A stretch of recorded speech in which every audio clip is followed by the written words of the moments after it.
Selamat malam Omania. Selamat datang lagi di Midnight Live. Apa kabar penonton? Selamat hari Senin. Hari ini hari Senin terakhir di 2025. Tapi tahun depan ada lagi hari Senin. Nggak bisa dihindari. Kayak Midnight Live yang ada terus Senin sampai Jumat. Langsung saja kita mulai, inilah Midnight Live.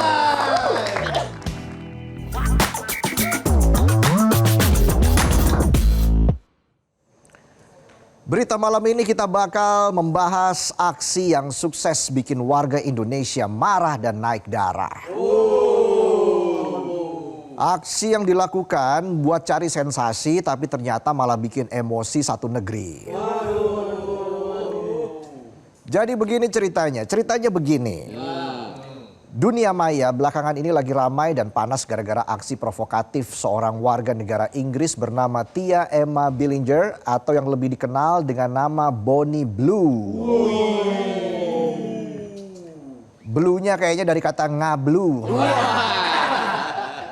Aksinya sukses memicu kemarahan nasional karena dinilai merendahkan simbol negara kita, bendera merah putih. Bayangin bendera merah putih yang didapatkan lewat perjuangan darah, keringat, dan air mata dilecehkan sama Emma Billinger. Si orang keblinger. Keblinger. Ya. Orang keblinger. Jadi Emma Billinger atau Bonnie Blue bikin konten tepat di depan gedung KBRI London, Inggris. Dalam video yang beredar, Bonnie terlihat menggunakan bendera merah putih di bagian belakang badannya, bahkan menyeret simbol negara kita itu ke aspal jalan. Gak cuma itu, di videonya Bonnie juga kelihatan sempat berpose di atas bendera dengan gaya yang melecehkan. Buat kita orang Indonesia, bendera merah putih itu jelas bukan cuma sekedar kain yang keluar pas upacara hari Senin atau pas lomba 17-an. Bendera merah putih itu simbol negara. Simbol harga diri. Jadi wajar kalau kita marah pas ada orang yang seenaknya merendahkan dan melecehkan simbol negara kita cuma demi konten. Ibarat kerjaan nih. Lo udah lembur sampai tipes, pas lagi diinfus juga tetap kerjain revisian. Pas mau presentasi tiba-tiba kerjaan lo diklaim sama saingan lo di kantor. Sakitnya tuh di sini, ya.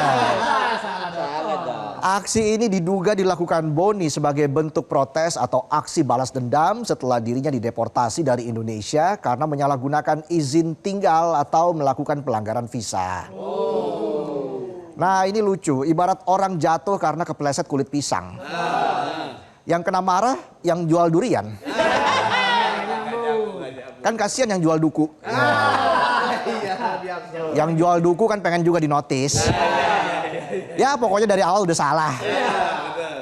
Melihat simbol negara diperlakukan semena-mena, Kementerian Luar Negeri langsung pasang badan. Karena kalau pasang surut hubungan lo sama bos lo. Benci tapi cinta. Juru bicara Kemlu, Yvonne Mewengkang, menyampaikan kalau pemerintah sangat menyesalkan dan mengecam keras perbuatan Bonnie Blue. Yvonne menegaskan kebebasan berekspresi tidak dapat digunakan sebagai pembenaran untuk merendahkan simbol negara lain. Apalagi mencederai prinsip saling menghormati. Ingat kata pepatah Luksemburg kuno. Give respect to get respect. Ngerti nggak penonton? Ngertinya give away aja. Mana nggak dapet lagi. Pemerintah melalui KBRI London pun langsung gerak cepat melayangkan pengaduan kepada otoritas terkait di Inggris. Laporan ini disampaikan kepada Kementerian Luar Negeri Inggris dan kepolisian setempat agar kasus ini ditangani sesuai dengan hukum dan prosedur yang berlaku di negara tersebut. Masalah ini juga dapat sorotan dari pengamat hukum internasional Hikmahanto Juwana yang bilang kalau langkah KBRI London buat laporin Bonnie ke polisi Inggris itu sudah benar. Dan dia bilang jangan sampai warga Indonesia terprovokasi. Serahkan saja proses hukumnya kepada pihak kepolisian di sana. Kalau diserahkan kepada pihak kepolisian di sini, ya beda cerita. Ya beda dong, kan kasusnya di sana. Bukan di sini. Apalagi kepolisian Thailand, nggak tahu apa-apa mereka. Anggota DPR RI Farah Putri Nahlia juga ikut mengecam aksi Boni. Farah menilai bahwa apa yang dilakukan Boni Blue telah melukai perasaan seluruh rakyat Indonesia yang menjunjung tinggi kehormatan bendera merah putih. Farah mengusulkan supaya Boni dilarang masuk ke Indonesia secara permanen. Buat orang meresahkan kayak Boni, pintu Indonesia memang harusnya ditutup, dikunci, digembok, buang sekalian ke laut.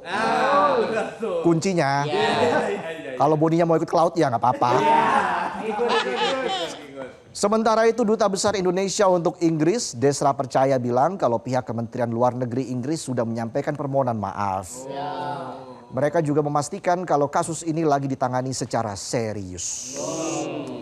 Kalau kita tarik mundur, sebenarnya kelakuan Boni Blue di Indonesia memang selalu memicu kontroversi dan masalah hukum. Salah satunya yang sempat menarik perhatian adalah pelanggaran lalu lintas yang dilakukan saat membuat konten media sosial. Boni kedapatan mengendarai sebuah mobil pick-up bertuliskan Beng Bus di jalanan Bali dengan cara yang melanggar aturan keselamatan jalan raya. Atas perbuatannya itu Boni didenda Rp200.000. Duit segitu mah buat si Boni receh kali ya. Sekali ngopi di London. Ada lagi soal dugaan memproduksi konten asusila. Meskipun pada akhirnya otoritas Indonesia tidak mengenakan dakwaan pornografi karena material yang ditemukan di ponselnya dianggap sebagai dokumentasi pribadi dan bukan untuk distribusi umum. Boni akhirnya dideportasi setelah imigrasi menetapkan bahwa Boni Blue telah menyalahgunakan izin tinggal atau pelanggaran visa. Boni masuk ke Indonesia menggunakan visa turis atau untuk berwisata, tapi aktivitasnya malah mengarah ke produksi konten komersil. Ini kan ibarat masuk ke perpustakaan bilang mau baca buku, tapi ternyata malah buka lapak. Yang dijual buku perpus lagi. Itu mah maling ya. Gak cuma itu, pas mau dideportasi, Boni juga sempat bilang kalau keluar dari penjara itu, atau penjara di Indonesia ya. Keluar dari penjara di Indonesia itu murah banget. Si Boni bilang gitu. Cuma butuh biaya sekitar Rp334.000. Sikap arogan inilah yang makin bikin netizen Indonesia merasa geram dan merasa perlu kasih Boni paham kalau hukum di Indonesia nggak bisa dihitung pakai recehan. Kalau nggak recehan mungkin bisa. Ya mungkin juga enggak. Mungkin gak sih? Gak mungkin lah ya. Masa hukum kita bisa dibeli? Emang ada yang jual? Udah lah gak usah dibahas. Fakta yang berbicara. Akhirnya pemerintah Indonesia memilih ambil jalan tegas. Boni Blue resmi dilarang masuk ke Indonesia selama minimal 10 tahun. Gak cuma di Indonesia, ternyata perilaku bermasalah Boni Blue juga terjadi di Australia. Tercatat Boni juga pernah dilarang memasuki Australia pada tahun 2024 karena dia sempat berencana bikin konten asusila yang melibatkan remaja berusia 18 tahun. Emang kacau nih orang. Ibarat Crazy Rich, tapi baru dapat crazy-nya doang.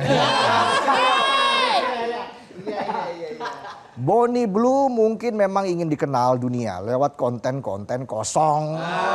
Dan sekarang justru malah dapat reputasi sebagai orang yang kelewatan. Akhirnya bukannya dapat untung malah buntung. Karena diboikot berbagai negara. Makanya penonton harus tahu batasan. Hormati aturan. Walaupun lo titipan, jangan jilat-jilat banget lah. Lidah lo bergerigi ntar. Ingat, di mana bumi dipijak, di situ kena pajak. Ketawa juga ada aturannya. Ada ketawa yang nggak boleh juga. Ketawa cekik ikan. Kasihan ikannya masa lagi tahu dicekek. Cikikan, iya. Ikannya nggak bisa napas dicekek. Kalau penonton kan kecekek pinjol. Sama-sama nggak bisa napas. Ujung-ujungnya abis kecekek pinjol minta bantuan. Phone a friend. Ya. Kayak kuis. Pada akhirnya yang sering bikin ribut kadang bukan hal besar, tapi orang yang nggak ngerti batas. Dari kasus Bonnie Blue kita bisa belajar kalau kehormatan sebuah negara juga bergantung pada seberapa teguh pemerintah dan aparatnya menjaga nilai dan norma bernegara. Itulah tadi sajian pembuka kami di Midnight Live. Dan seperti biasa kalau hari Senin kita punya sejumlah berita ringan dari berbagai daerah di Indonesia. Namanya MNL. Apa tuh? MLN. Kalau MNL kan Midnight Live. Kalau MLN Midlife Night ya. Monday Light News. Jadi jangan kemana-mana, tetaplah di Midnight Live.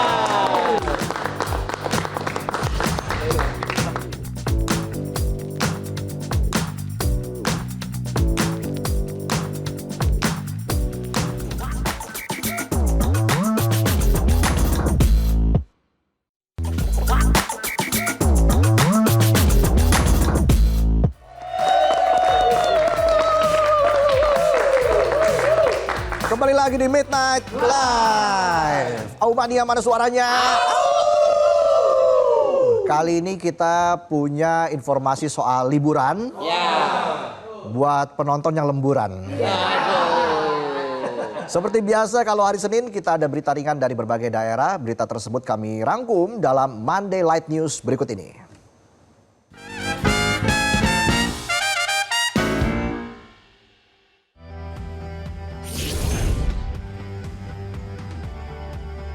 Libur panjang Natal dan Tahun Baru membawa lonjakan besar kunjungan wisatawan ke Kampung Heritage Kayu Tangan di Kota Malang. Suasana kawasan wisata bernilai kampung kolonial ini tampak dipadati pengunjung sejak pagi hingga malam hari. Dibandingkan hari biasa, tingkat okupansi wisata di Kayu Tangan tahun ini meningkat tajam. Bahkan, pengelola menyebut lonjakannya mencapai hingga 400%. Kondisi ini menjadikan Kayu Tangan sebagai salah satu destinasi favorit selama libur Nataru. Ramainya pengunjung terlihat dari antrean masuk kawasan hingga kepadatan di sejumlah titik foto ikonik. Wisatawan datang dari berbagai daerah untuk menikmati suasana tempo dulu yang ditawarkan. Selain berfoto, pengunjung juga memanfaatkan momen liburan untuk berburu kuliner dan cendera mata. Peningkatan jumlah wisatawan turut berdampak positif bagi pelaku UMKM setempat. Pengelola pun terus mengatur arus kunjungan agar wisata tetap nyaman dan aman. Libur Natal dan Tahun Baru dimanfaatkan wisatawan untuk mencoba wahana ekstrim di Dago Dream Park, Lembang, Bandung Barat. Salah satu yang paling menarik perhatian adalah wahana Tarzan Cross Extreme yang memacu adrenalin. Pengunjung diajak bergelantungan di ketinggian hingga 20 meter layaknya Tarzan. Tak hanya itu, wisatawan juga meluncur di atas papan skateboard terbang yang menuntut keseimbangan. Sensasi menegangkan ini menjadi daya tarik utama selama libur Nataru. Antusiasme wisatawan terlihat dari ramainya pengunjung yang datang dari berbagai daerah. Meski ada yang menyerah karena takut dan harus dibantu petugas, banyak pula yang justru ketagihan mencoba. Pengelola memastikan setiap pengunjung dilengkapi perlengkapan keselamatan demi keamanan. Untuk menjajal wahana Tarzan Cross Extreme, wisatawan cukup membayar sekitar Rp90.000. Selain wahana ekstrim, Dago Dream Park juga menawarkan berbagai spot foto unik yang tak kalah diminati. Ratusan warga memilih mengirimkan sepeda motor mereka menggunakan jasa angkutan kereta api saat libur Natal dan Tahun Baru. Cara ini banyak dipilih oleh mahasiswa dan pekerja yang kuliah atau bekerja di kota besar. Dengan mengirim motor terlebih dahulu, mereka bisa berpergian dengan kereta tanpa harus menempuh perjalanan jauh di jalan raya. Setelah tiba di kota tujuan, motor sudah menunggu untuk digunakan beraktivitas atau berwisata. Pilihan ini dinilai lebih nyaman dan aman saat arus liburan padat.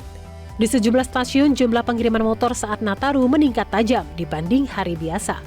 Jika hari normal hanya beberapa unit, saat musim libur bisa mencapai 2 kali lipat atau lebih. Meski tarif pengiriman tergolong tidak murah, peminatnya terus bertambah setiap tahun. Pengirim menganggap biaya tersebut sepadan dengan keamanan dan kenyamanan perjalanan. Tren ini pun menjadi solusi praktis untuk menikmati liburan tanpa harus berhadapan dengan kemacetan panjang. Ratusan pengunjung dari berbagai daerah terpaksa menelan kecewa setelah mendapati Bandung Zoo ditutup pada Senin pagi. Banyak dari mereka sudah datang sejak pagi hari dengan niat mengisi liburan bersama keluarga. Penutupan ini diketahui berkaitan dengan persoalan internal manajemen Bandung Zoo. Sejumlah anak terlihat kecewa karena tidak bisa masuk ke dalam kebun binatang. Pengunjung pun hanya bisa melihat spanduk penutupan dan berbalik meninggalkan lokasi. Tak sedikit pengunjung yang datang dari luar kota Bandung khusus untuk berwisata ke Bandung Zoo. Mereka mengaku tidak mendapatkan informasi sebelumnya terkait penutupan tersebut. Akibatnya, sebagian memilih pulang dan sebagian lagi mengalihkan tujuan wisata ke tempat lain. Warga berharap Bandung Zoo dapat segera dibuka kembali selama masa libur panjang. Selain terjangkau, Bandung Zoo dinilai sebagai wisata edukatif favorit bagi keluarga. Kawasan Malioboro, Kota Yogyakarta terlihat lebih tenang pada Senin pagi. Warga dan wisatawan memanfaatkan suasana lengang untuk berolahraga pagi di jalur pedestrian. Sejumlah orang terlihat jogging dan berlari ringan tanpa terganggu kepadatan kendaraan. Momen ini juga dimanfaatkan jasa foto street atau foto you untuk mengabadikan aktivitas pagi masyarakat. Suasana pagi yang sejuk membuat Malioboro terasa lebih nyaman dinikmati. Tidak hanya olahraga, Malioboro juga menjadi tujuan berburu sarapan pagi. Wisatawan terlihat antre untuk menikmati kuliner khas seperti gudeg. Selain gudeg, beragam menu lain seperti nasi pecel, soto, dan sate juga menjadi pilihan. Sarapan pagi ini menjadi awal aktivitas sebelum melanjutkan jalan-jalan di kawasan Malioboro. Perpaduan olahraga dan kuliner membuat pagi di Malioboro terasa lebih hidup dan menyenangkan. Kawasan inti pusat pemerintahan Ibu Kota Nusantara atau KIPP IKN menjadi magnet baru bagi masyarakat selama libur Natal dan Tahun Baru 2025-2026. Tercatat sekitar 37.000 orang datang berkunjung untuk melihat langsung perkembangan Ibu Kota Baru Indonesia. Antusiasme warga terlihat dari meningkatnya arus kendaraan yang masuk ke kawasan IKN. Banyak pengunjung memanfaatkan momen libur panjang sekaligus akses jalan tol IKN yang dibuka gratis. Kunjungan ini didominasi warga dari berbagai daerah di Kalimantan hingga luar pulau. Untuk menjaga kelancaran, ratusan personel gabungan disiagakan mengatur arus lalu lintas dan pengunjung. Petugas memastikan kendaraan tertata rapi dengan memaksimalkan kantong parkir yang tersedia. Fasilitas umum seperti toilet, musola, dan area UMKM juga dimanfaatkan dengan baik oleh pengunjung. Kehadiran tenan makanan dan minuman turut menambah kenyamanan masyarakat selama berada di kawasan IKN. Arus kunjungan diperkirakan masih akan terus berlangsung hingga berakhirnya libur tahun baru. Perusahaan daerah air minum Tirta Benteng Kota Tangerang terus berupaya meningkatkan layanan air bersih bagi masyarakat. Sejumlah warga terlihat mendatangi loket pelayanan untuk mengurus pemasangan sambungan baru. PDAM menyebut langkah ini sebagai bagian dari upaya memperluas akses air bersih di wilayah perkotaan. Pengembangan jaringan juga dilakukan di beberapa kecamatan untuk menjangkau lebih banyak pelanggan. Hingga akhir 2025, layanan air bersih di Kota Tangerang telah menjangkau ratusan ribu sambungan rumah. Target di 2026 nanti kita juga akan menambah sekitar 46.953 pelanggan sehingga total jumlah di akhir tahun 2026 itu 181.167 sambungan langganan. Warga perumahan Persada Asri di Sukabumi, Bandar Lampung dikejutkan dengan penemuan bunga rafflesia atau bunga bangkai di sebuah rumah kosong. Penemuan ini berawal dari aroma bau menyengat yang tercium dari dalam rumah tersebut. Seorang remaja bernama Satria menemukan bunga itu saat mencari bahan bangunan yang tidak terpakai. Bunga langka tersebut ternyata tumbuh di bagian dapur rumah kosong. Temuan ini pun langsung mengundang perhatian warga sekitar. Bunga rafflesia dikenal sebagai flora langka yang biasanya tumbuh di hutan tropis. Selain aromanya yang menyengat, bunga ini juga memiliki berbagai mitos di masyarakat. Warga mengaku kehadiran bunga bangkai di pemukiman sangat jarang terjadi. Menurut pengakuan warga, bunga tersebut sudah mekar dan diperkirakan telah ada sekitar 1 pekan. Warga pun berharap ada penanganan lanjut dari pihak berwenang terkait temuan bunga langka ini.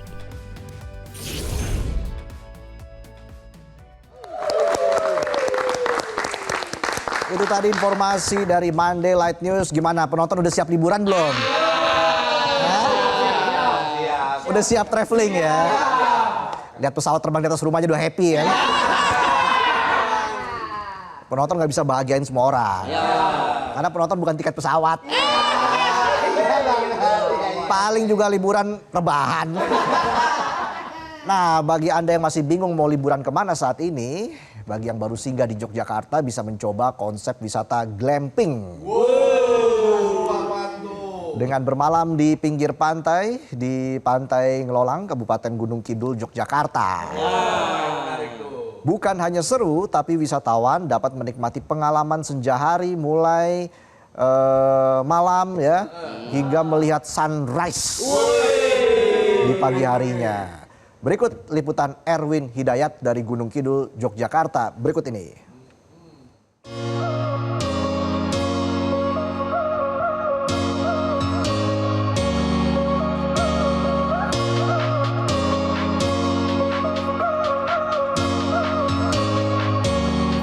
Momen libur Nataru tentu banyak dimanfaatkan oleh masyarakat untuk berkunjung, berlibur mengunjungi objek-objek wisata. Bagi yang sedang singgah di Yogyakarta mungkin ada baiknya untuk berkunjung ke Kabupaten Gunung Kidul karena di kabupaten terluas di DIY ini memiliki keindahan panorama pantainya yang tidak ada di lokasi lain. Nah, bagi Anda yang ingin merasakan konsep berwisata yang berbeda di pesisir selatan Gunung Kidul ini dapat mencoba konsep wisata glamping atau bermalam di pinggir pantai seperti halnya di Pantai Ngelolang di Kapanewon Tanjung Sari. Konsep wisata glamping ini sendiri banyak dikembangkan oleh kelompok masyarakat dan pemuda di pesisir selatan Yogyakarta, tepatnya di Kabupaten Gunung Kidul sejak tahun 2024. Dan beberapa pantai saat ini sudah menyediakan konsep wisata glamping dengan menyewakan peralatan lengkap mulai dari tenda, kemudian lengkap dengan tempat tidur dan juga peralatan untuk memasak. Harga sewanya pun cukup bervariatif, mulai dari 800.000 hingga 1,8 juta tergantung dengan ukuran tenda dan juga kapasitas daripada pengunjung yang ingin menyewa glamping. Dan tentunya konsep wisata yang cukup baru di Kabupaten Gunung Kidul ini banyak sekali diminati oleh wisatawan.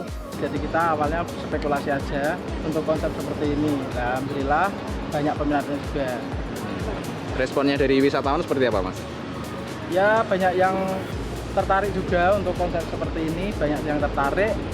Untuk libur Nataru ini apakah ada peningkatan mungkin yang pesan gitu seperti itu?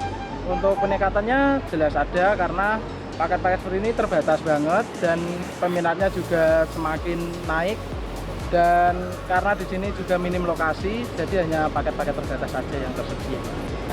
Konsep wisata glamping atau camping di pinggir pantai ini juga tentunya banyak diminati oleh wisatawan karena wisatawan dapat memiliki pengalaman untuk menikmati suasana sore hari, senja hari, kemudian malam hari hingga nantinya pagi hari untuk melihat sunrise di pesisir selatan Yogyakarta ini. Seperti halnya dilakukan oleh wisatawan dari Ponorogo, Jawa Timur yang memilih wisata glamping ini untuk mengisi libur Nataru pada tahun ini.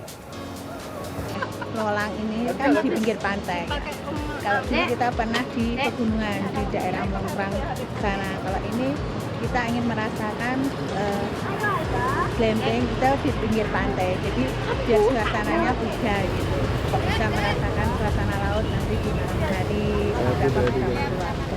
Konsep wisata glamping ini tentu patut diapresiasi dari kelompok masyarakat yang menginisiasi konsep-konsep wisata bertemakan glamping ini atau camping di pinggir pantai ini karena tentunya untuk meningkatkan pengalaman para pengunjung saat berwisata ke pesisir selatan Kabupaten Gunung Kidul. Dari Kabupaten Gunung Kidul, Daerah Istimewa Yogyakarta, Erwin Hidayat, Metro TV.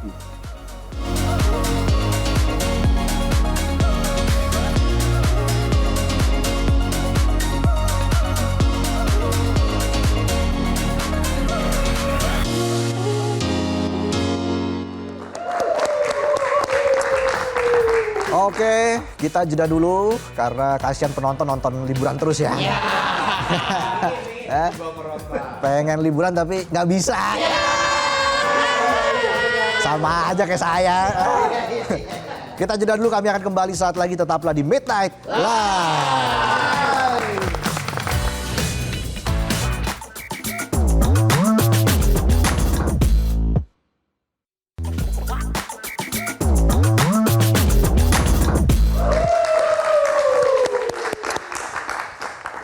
kembali lagi di Midnight Live. Aumania, kawasan Bundaran HI disulap menjadi lautan cahaya selama libur Natal dan Tahun Baru.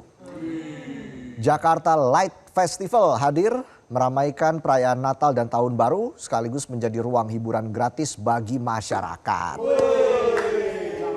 Ini dia informasinya untuk Anda.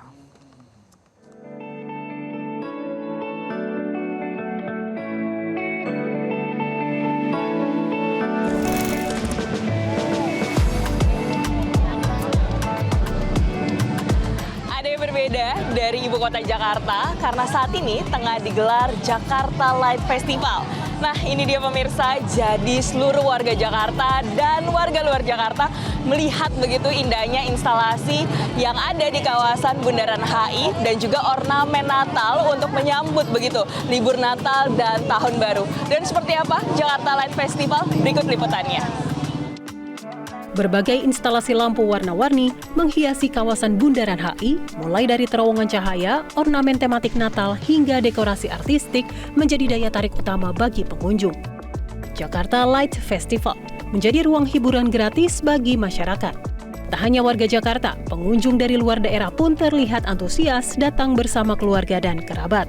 Banyak warga memanfaatkan momen ini untuk berjalan santai, bersuah foto, serta menikmati suasana malam ibu kota yang berbeda dari biasanya. Pemerintah Provinsi DKI Jakarta berharap festival cahaya ini dapat menjadi sarana hiburan sekaligus meningkatkan kunjungan wisata di Jakarta.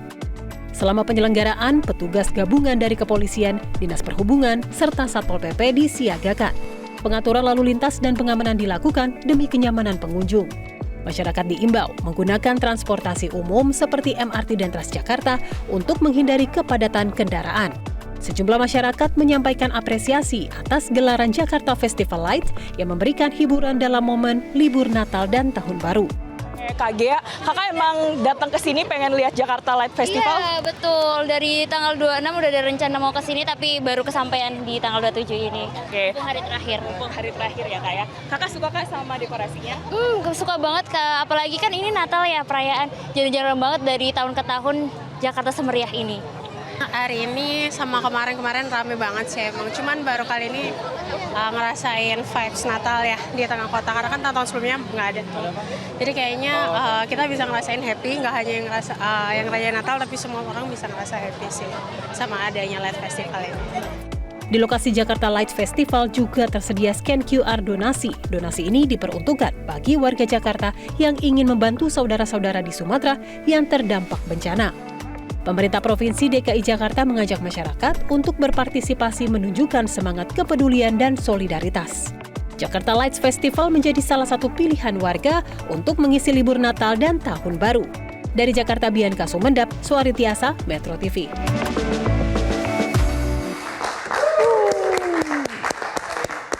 Oke, selanjutnya kita beralih ke informasi terkait dengan HP Nokia. Tahu nggak HP Nokia? Baterainya awet 2 tahun tuh. Kemarin gue lihat HP Nokia tuh dijadiin pondasi bangunan. Saking kuatnya tuh ya. Iya, nama Nokia pernah identik dengan ponsel tangguh yang nyaris tidak bisa dihancurkan. Tuh, bener kan? Kini kisah di balik kejayaan dan ide liarnya kembali dibuka lewat sebuah arsip desain yang unik di Finlandia. Ini dia informasinya.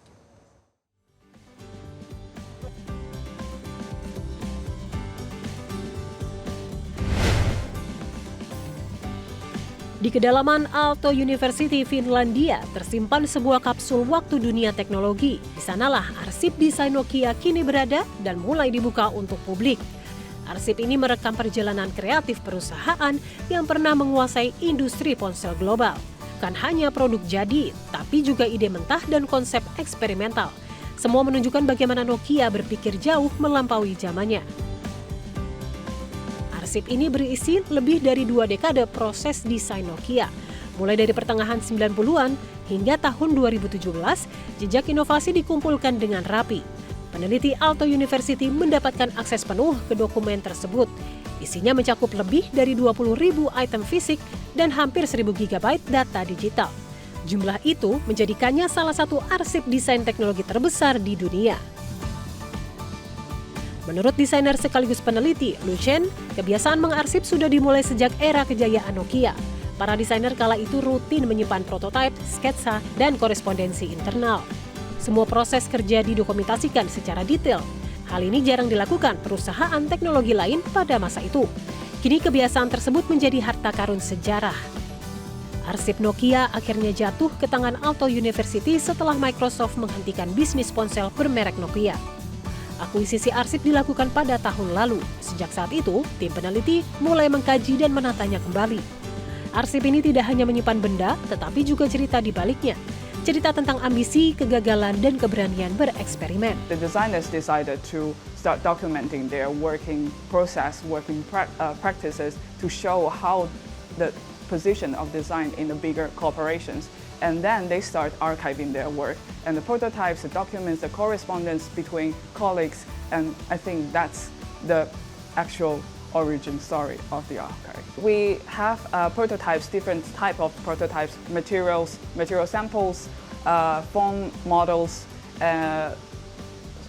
presentation deck, sketches, and posters, and publications, internal publications, and so on.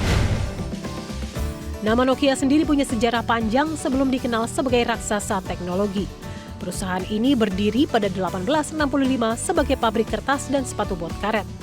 Berbasis di kota kecil bernama Nokia, Finlandia Selatan, perusahaan ini terus berevolusi. Puncak kejayaannya terjadi pada 2008 dengan pangsa pasar global mencapai 40%. Saat itu Nokia menjadi standar dunia ponsel.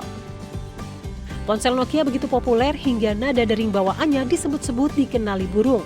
Namun, dominasi itu perlahan runtuh ketika era smartphone datang.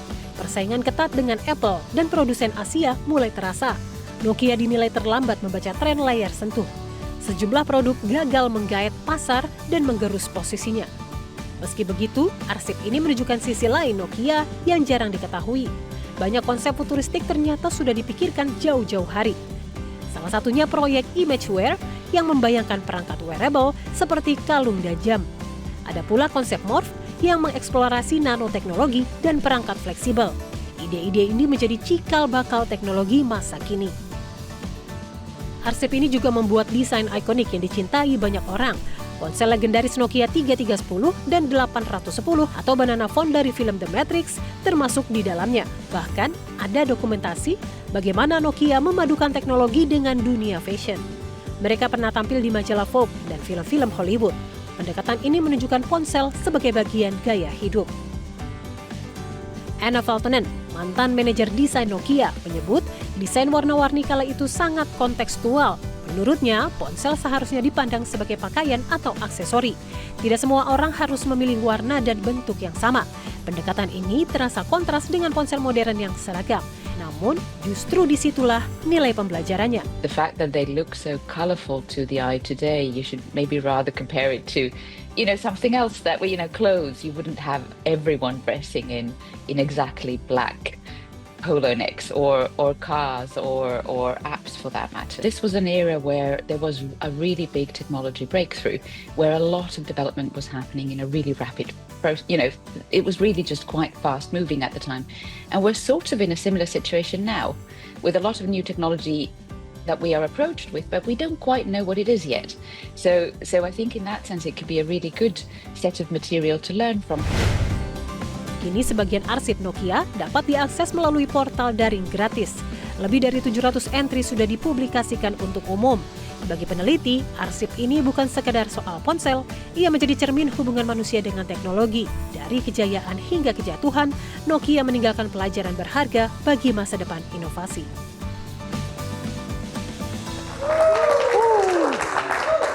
Itu tadi HP Nokia, connecting people. Pertanyaan tangan siapa itu ya? Itu kalau buat ngechat gitu ya, ngechat cewek sambil berantem atau ngechat cowok sambil berantem, tangan lu six pack tuh. Saking kerasnya, saking kuatnya. Oke, kita tutup Midnight Live hari ini dengan informasi dari Jepang. Pernah nggak ke Jepang?